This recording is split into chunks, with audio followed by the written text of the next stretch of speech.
বন্ধুরা, পুর ভরার ঝামেলা ছাড়াই টেস্টি আলুর পুরে ভরা ত্রিকোণ পরোটা তৈরি করব। ত্রিকোণ পরোটাগুলো আমরা মোটামুটি প্লেন বানিয়ে থাকি, কিন্তু আজকে খুব সহজভাবে আলুর পুরে ঠাসা ত্রিকোণ পরোটা তৈরি করব। প্রতিটা কোণে কোণে পর্যন্ত আলুর পুর ঠাসা থাকবে, ওপরটা মুচমুচে আর ভিতরটা ভীষণ সফট তৈরি হবে। সম্পূর্ণ ভিডিও দেখতে থাকুন।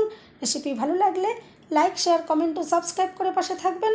দেখে নেওয়া যাক আজকের রেসিপি। নমস্কার বন্ধুরা, আমি পাপড়ি পদ্মাবতী ফুড ক্রিয়েশনে আপনাদের সবাইকে স্বাগত। আলুর পরোটা তৈরি করার জন্য দেখুন এখানে আমি একটা জায়গা নিয়ে নিয়েছি। এখন আমি এখানে নিয়ে নিচ্ছি 1 বাটি আটা। আটা কিন্তু আমাদের শরীরের জন্য খুবই হেলদি। আপনারা চাইলে কিন্তু ময়দা দিয়েও করতে পারেন, তবে আমি আজকে আটা দিয়ে তৈরি করছি। দিয়ে দিলাম আমি এখানে স্বাদ মতো নুন। এরপরে নুন আমি একটু দেখুন আটার সাথে ভালো করে মিশিয়ে নিচ্ছি। আর আজকে কিন্তু এখানে শুকনো আটার মধ্যে কোনো রকমের আমি ময়ানের ব্যবহার করব না, কোনো রকম ঘি, তেল, বাটার কোনো কিছুই আমি এখানে ময়ান দেব না। দেখুন এরপর আমি জল নিয়ে নেব আর অল্প অল্প করে জল দিয়ে আটা মেখে নেব। দেখুন অল্প অল্প করে বারে বারে জল দিচ্ছি আর আটা কিন্তু আমি মেখে নেব। এভাবে কিন্তু আটা ডোটাকে রেডি করে নিতে হবে।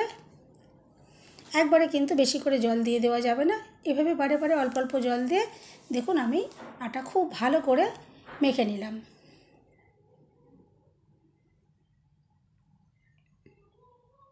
দেখুন এভাবেই ভালো করে মেখে নিতে হবে।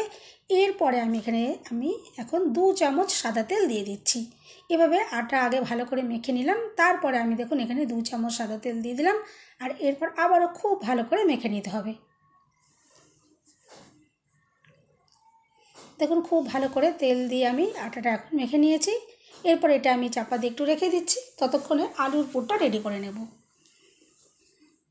আলুর পুর তৈরি করার জন্য দেখুন আমি এখানে সেদ্ধ করা আলু খুব ভালো করে আমি এটা গ্রেটার দিয়ে গ্রেট করে নিয়েছি, যাতে কোনো রকমের টুকরো টুকরো আলু না থাকে। দিয়ে দিলাম দেখুন একটু লঙ্কার গুঁড়ো, আর দিয়ে দিচ্ছি একটু ধনের গুঁড়ো, আর দিয়ে দিচ্ছি 1 চামচ আমচুর পাউডার, আর দিয়ে দিলাম কসুরি মেথি। অবশ্যই কিন্তু কসুরি মেথি দিয়ে একটু আলুর পুরটা রেডি করার চেষ্টা করবেন, দেখবেন এতে কিন্তু টেস্ট কিন্তু খুবই সুন্দর আসবে। আর আমি একটু দিয়ে দিলাম জোয়ান। এরপর দেখুন ভালো করে একটু আমি মেখে নিচ্ছি। এখানে কিন্তু আর কিছু মশলা দেওয়ার প্রয়োজন পড়বে না। দেখুন ভালো করে আমি মেখে নিলাম।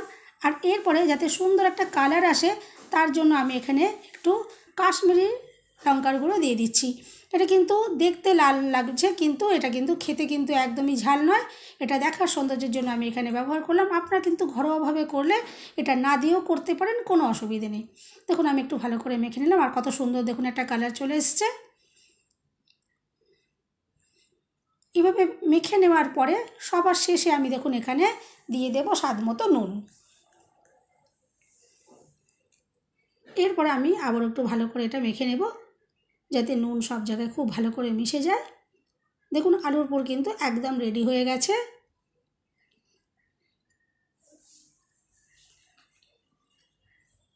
এরপরে আমি যে আটা মেখে রেখেছিলাম দেখুন সেটা এখন নিয়ে নিচ্ছি। এটা খুব সুন্দরভাবে কিন্তু সেট হয়ে গেছে একটু রেস্টে থাকার পরে, মিনিট 5 এটা রেস্টে রেখেছিলাম।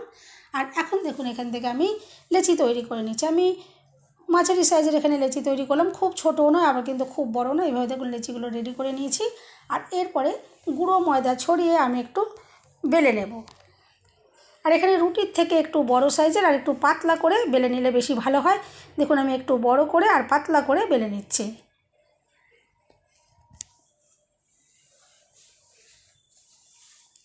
এভাবে দেখুন বেলে নিলাম বেশ একটু বড় করে। আর এরপর ওপরে একটু সাদা তেল দেখুন আমি একটু ব্রাশ করে দিচ্ছি। আর সাদা তেল এভাবে ব্রাশ করার পরে ওপরে আমি একটু গুঁড়ো ময়দা ছড়িয়ে দেব।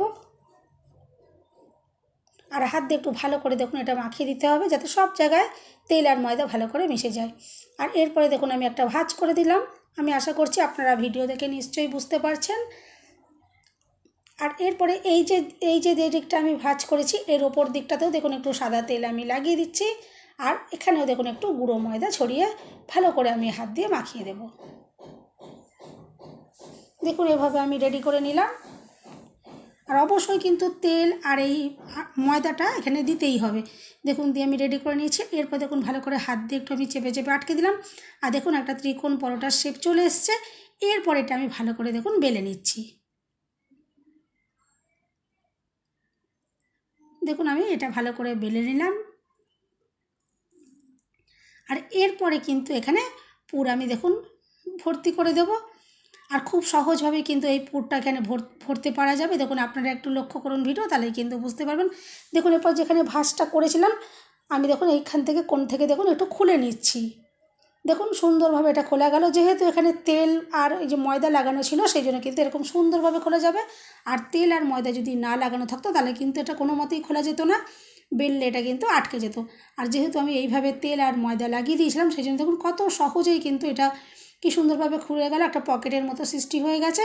এরপর দেখুন আমি যে আলুর পুরটা তৈরি করে রেখেছিলাম, আলুর পুর এবার দেখুন হাতে করে একটু ভালো করে আমি দেখুন এটা দিয়ে দিচ্ছি। এভাবে হাত দিয়ে আমি একটু ছড়িয়ে ছড়িয়ে পুরগুলো দেখুন রেডি করে দিচ্ছি। এইভাবে দিলে দেখুন সমস্ত জায়গাতেই কিন্তু আলুর পুরটা সুন্দরভাবে ছড়িয়ে যাবে, এক জায়গায় কোনো রকমের ডালা পাকিয়ে থাকবে না। দেখুন প্রত্যেকটা কোনায় কোনায় কিন্তু আলুর পুর একদম সুন্দরভাবে দেখুন আমি দিয়ে রেডি করে নিচ্ছি।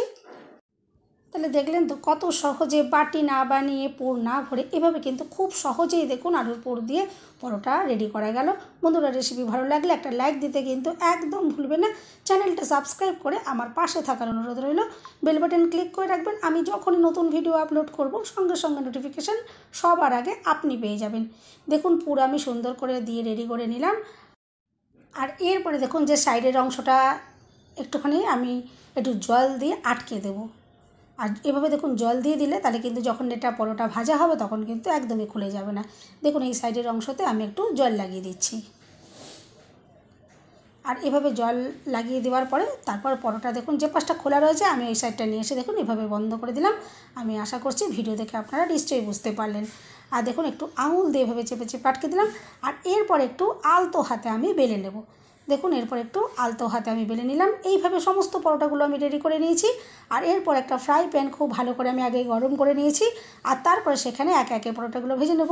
আমি একটা পরোটা দেখুন দিয়ে দিয়েছি। আর প্রথমে আমি শুকনো অবস্থায় একটু উল্টে পাল্টে এগুলো সেঁকে নেব।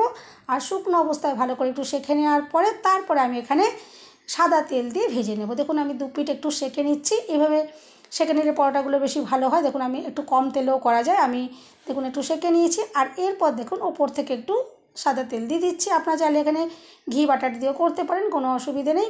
দেখুন আমি একে একে এইভাবেই পরোটাগুলোকে রেডি করে নেব। সাদা তেল দিয়ে দিলাম।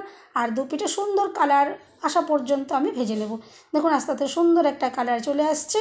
আর এভাবে তৈরি করলে পরোটাগুলো কিন্তু যেমন দেখতে সুন্দর হয় খেতেও কিন্তু খুবই অসাধারণ লাগে। দেখুন বাকি পরোটাগুলো ঠিক আমি একইভাবেই দেখুন ভেজে রেডি করেছি। আমি আরেকটা পরোটাও দেখুন কড়াইতে দিয়ে দিয়েছি। আর এই পরোটাও আমি ভেজে নিলাম। দেখুন সমস্ত পরোটাগুলো আমি রেডি করে নিয়েছি। আর এরপর এখান থেকে আমি আপনাদেরকে পরোটা ভেঙেও দেখাবো। দেখবেন ভেতর থেকে পুর কতটা সুন্দরভাবে একদম প্রতিটা কোনায় কোনায় পর্যন্ত পুর একদম ছড়িয়ে রয়েছে। বন্ধুরা রেসিপি ভালো লাগলে একটা লাইক দিতে কিন্তু একদম ভুলবেন না। চ্যানেলটা সাবস্ক্রাইব করে আমার পাশে থাকার অনুরোধ রইল। সবাই সুস্থ থাকবেন, ভালো থাকবেন। দেখা হবে নেক্সট ভিডিওতে। ভিডিওটা শেষ পর্যন্ত দেখার জন্য সবাইকে রইল অসংখ্য অসংখ্য ধন্যবাদ।